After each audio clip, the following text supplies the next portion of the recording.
What's up, everyone? Welcome back to my channel. The best place for you to get travel guides and tips on a budget so that you can take your first solo trip. In today's video, we are going to the beautiful continent, the motherland of Africa. This video is going to be a little bit different because I'm specifically talking about the safari. We're going to the Maasai Mara National Reserve in Kenya. Let's hop right into it. I want to quickly talk about the entry requirements to Kenya. If you are going to Africa for the first time, you're going to want to know what the requirements are for you to get in.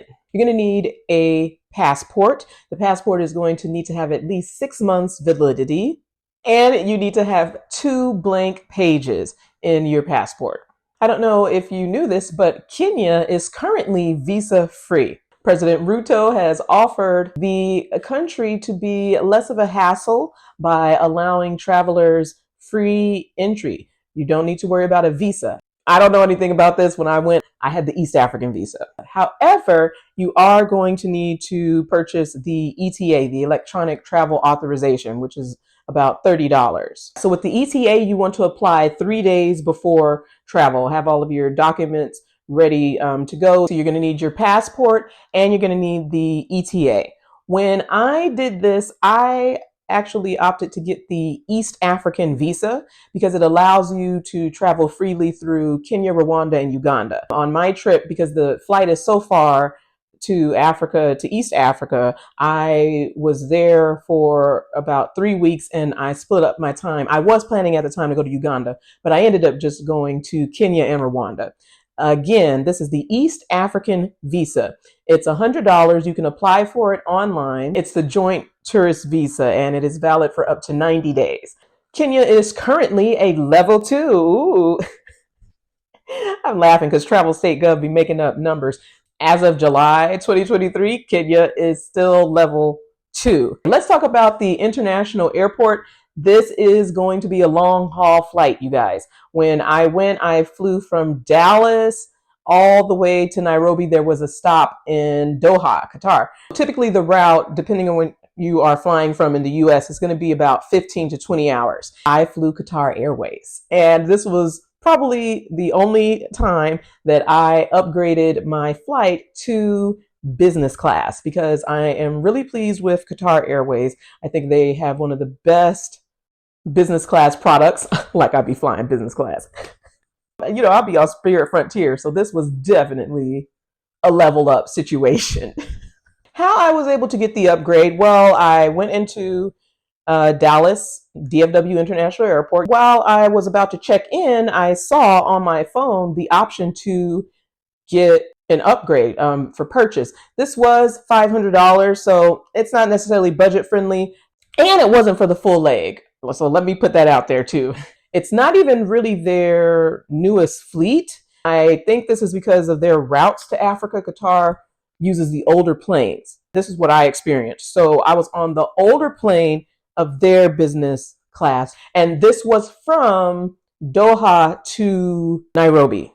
In hindsight, I'm like, was this even worth it? I think it was because I arrived in Kenya to Nairobi on business class. I woke up well rested, having them lay out the tablecloth just for my meals. They had unlimited dining. So of course I'm gonna get everything on there that's vegetarian. They have that lemon mint, which is spectacular. You're getting hot towels, you know, you get turned down service, just being able to lie flat. It was a birthday highlight. I was like, that was one of the highlights besides the actual safari itself. The crew was amazing. I was in seat number 1, so I was at the very front. They kept attending to me and asking me. It was like 5 flight attendants. Are you okay? Would you like some more? Would you like that? I was like, yes, sure. I tried to stay up as much as I could, but I was exhausted from the Dallas leg and I just needed to lie down. And then when I woke up and they were like, welcome to Kenya, I was so geeked. As a Black traveler, people might be looking at you some type of way because you are at the front of the plane, you're in the business class seat, you're being served lemon mint and given towels while they are going all the way to the back of the plane. And they're like, what's she doing? Who she thinks she is? Anyways, elevate your travel experience by flying business class with Qatar Airways. International airport for Kenya is the Jomo Kenyatta Airport. Once I landed, I went through customs and I was, talking to them about the East African visa that I had already purchased online. They were asking me, this was my first time to Kenya. I kept telling them, no, I'm not Kenyan, I'm from the States. And they were like, we get it, but who are you going to visit? Do I look East African? He was adamant that I'm visiting family in Kenya. So I was like, you know what? Sure, that's what I'm doing. So it was very nice and welcoming to see everybody goes to the States for study and work, and then they know when to come back home. And so, they were like, Jumbo, welcome. I really don't remember anything else as far as the airport. I mean, it's just an airport. I took the Uber to my Airbnb because I was going to be there a couple of nights. And then I did not have this safari planned out, you guys. I want to give a shout out to the Black Girl Solo Travel group on Facebook. I know a few of you have hopped on and subscribed to the channel. Thank you guys so much. A lot of you have inspired my travels and have given me tips on some of my destinations. So welcome. Why even go to the Maasai Mara in the first place? This is a protected national reserve in southwestern Kenya, and it's known for the wildlife, including the Big Five. Do you know what the Big Five is?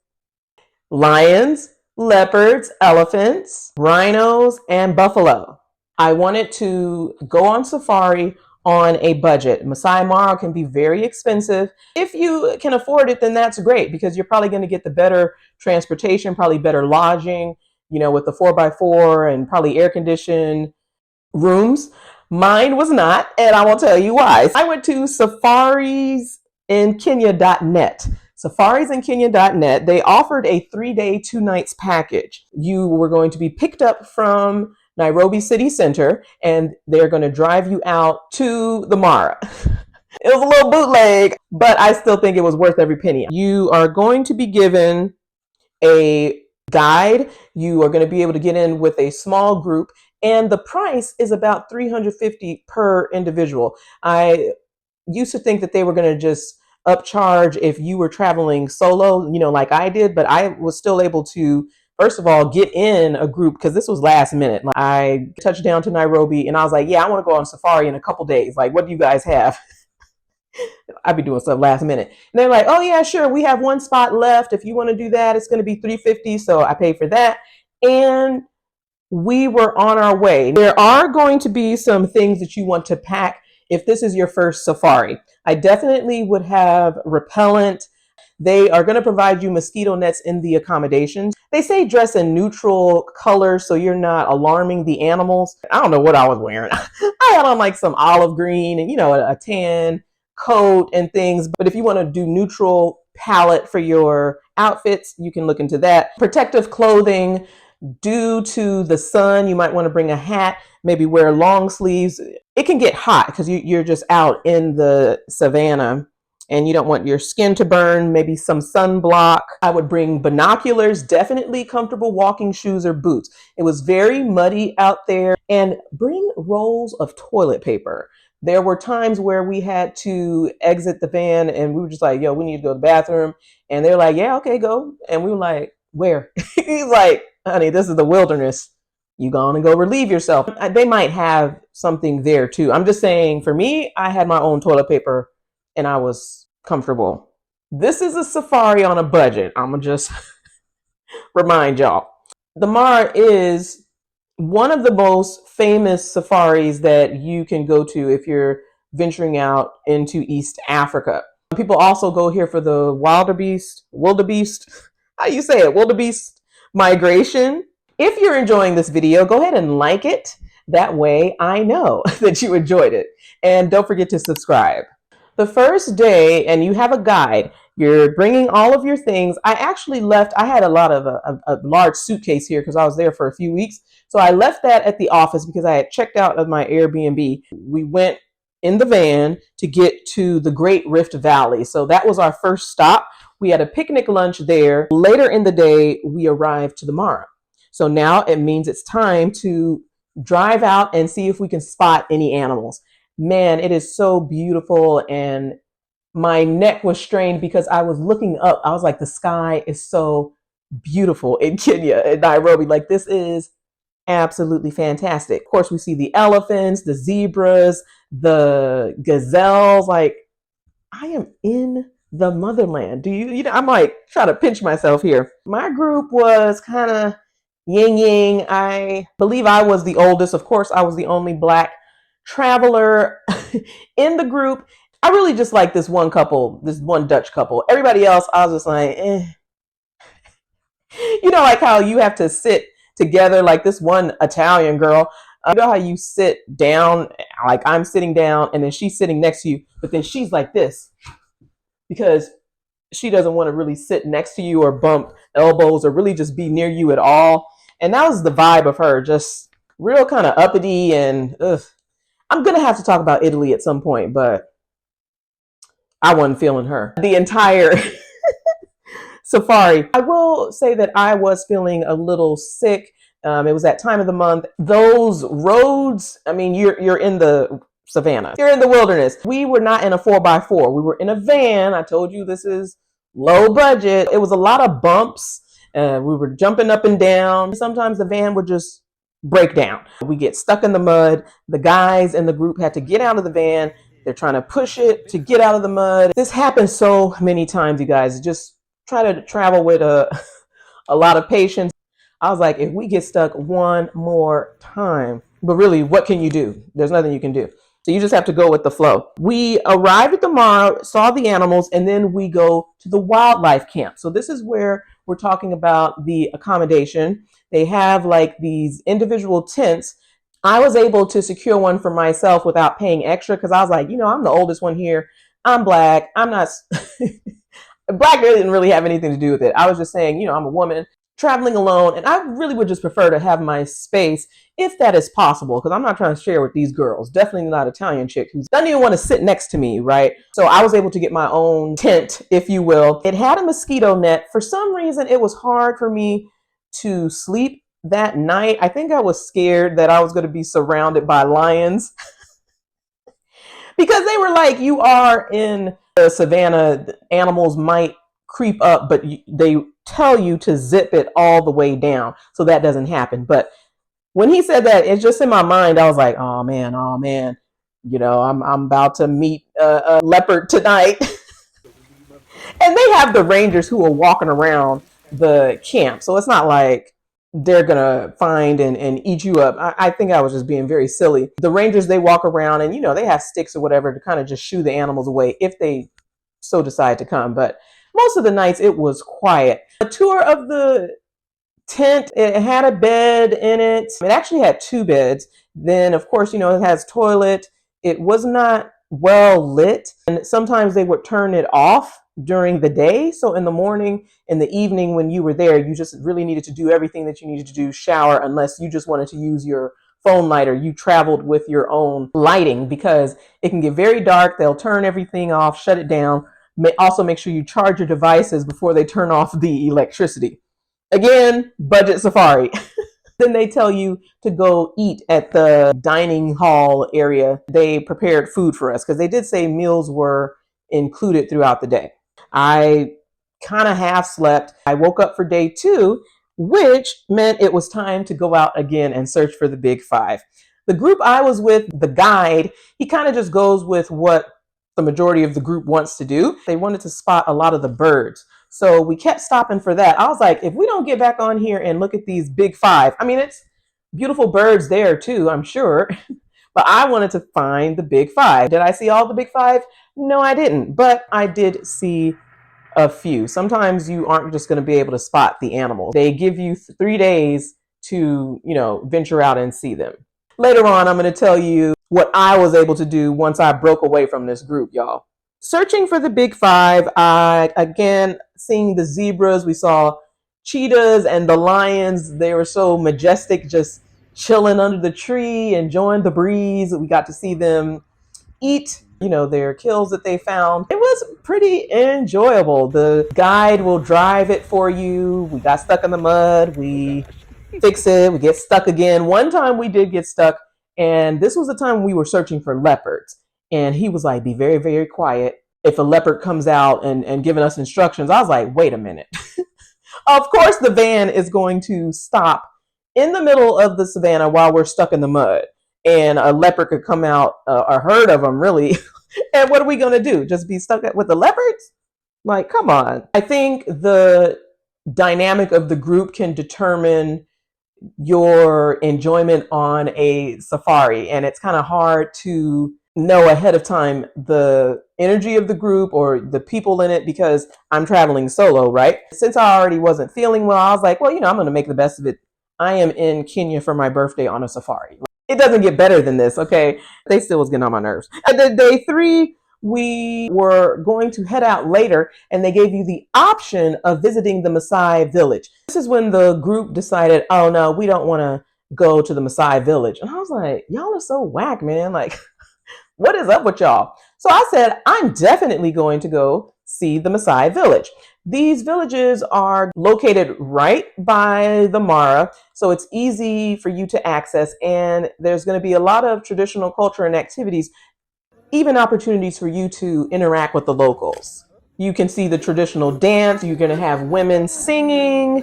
You also get to look at the circular dwellings that are made out of grass, dung, mud, and sticks. The domes, the homes that are there. I saw a lot of livestock, men moving around with the livestock. Moses was the one, our contact point, while we were mostly there at the wildlife camp. So it was cool to talk to him. He let me go into one of his domes, the home that he said that this was his home. And I was able to take pictures of his family inside. Now with pictures, it's kind of interesting because I was like, well, it's dimly lit in here. I really don't want to be turning on flash or anything like that. There was a beautiful doll baby in there. Like, she just had the most beautiful cheeks. And I was like, I don't really want to take photos. He's like, no, go sit over there. I'll take your photo. And then he took my phone and just started snapping. So I was like, okay, well, that's what I'll do. So just be comfortable with that. Make sure that you are being respectful. They have the crafts where you can get woven baskets. They have beads. There's a lot of jewelry that they have out there, and you can choose to purchase. The Maasai wear the colorful shuka blankets, and they're going to offer to put one on you as well. So enjoy that moment. And then it's cool to see the Maasai. They get in a semicircle, do the jumping dance. The Adamu, y'all correct me. Y'all help me out, Kenyans. The Adamu is like the rite of passage where the men, they squat and then they are jumping so high. This is like a sport to see. They are so agile and just the strength. They wanted me to do it, but I was like, y'all, I was walking slow. I still wasn't feeling well. I was able to see some Black Americans. I can't remember where they were from, but we did the dance. Like, if you look at me here, I'm so awkward. My blanket is half fallen off. They wanted me to jump. I should have bought a shuka blanket. I really enjoyed that. The women are going to be singing. You can sing along with them. You can buy the handmade crafts. And I talked to Moses a lot of the time. I even talked to him back at the camp when they were making the food and all of that. The interaction with the locals, that is going to be a highlight. You want to go to the Mara and you want to take part, if given the option, of the village tour. Transport, again, for this, I took the van that was already included in my safari package. When I was in Nairobi, they all met at the office, and then we ventured out to the Mara. After we were done, we arrived back at that office, okay? Because remember, I was going to Rwanda. Other transportation that I took just to get there was Bolt.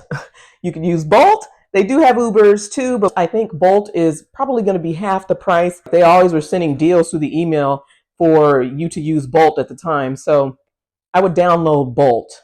Now, lastly, food. I ate the food that was there. Something I ate made me sick. The food, I think, was left out too long. That was in the buffet, actually from the first day after we had left the Great Rift Valley. I don't know what was on that plate. I'll show you a picture of it here, but my stomach was churning and it wasn't feeling right. If you get food poisoning overseas, you probably want to travel with some charcoal tablets. Stay hydrated. You want to get your rest and expel it out, because you don't want to be over there with the rumbles. Other than that, they did make me a birthday cake, which was very creative with the resources that they had in their kitchen. You can see that here. I was like, oh, look, a cake. And they did sing happy birthday to me, so that was very sweet of them. Again, for food, I don't have much here, you guys. I did not enjoy the safari food. I'm going to just say again, this was a safari on a budget. However, I did have some really, really good pumpkin soup. I left the office and ventured out to like a local eatery. Boy, I had chapati, greens, and the best pumpkin soup I have ever tasted in my life. It was amazing. Also, at the airport, you can go to Java Coffee. They have really good food there. That's really all I have for this video as far as food goes. But I was thankful for them for my birthday cake. Visiting East Africa for the first time is a one-in-a-life experience. Definitely you want to go on a safari. If you have any questions about the safari, me traveling alone to the motherland, go ahead and leave a comment down below. And you can also look in the description box for the safarisenkenya.net website. They are still offering cheap safari packages to this day, y'all. I would definitely hit them up. If you choose budget, mid-range, or the higher range, you're going to have a fantastic experience. If the funds are not there at the moment and you think that it is too far to travel to East Africa, then you can look at this video here where I talk about Jamaica. It's closer to the States and it's in the Caribbean, and you're going to get a similar feel. It's not exactly the same as being home in the motherland. You can get a taste of it. Jamaica is going to get you right too, okay? Thank you guys so much for watching. I'm going to see you next week.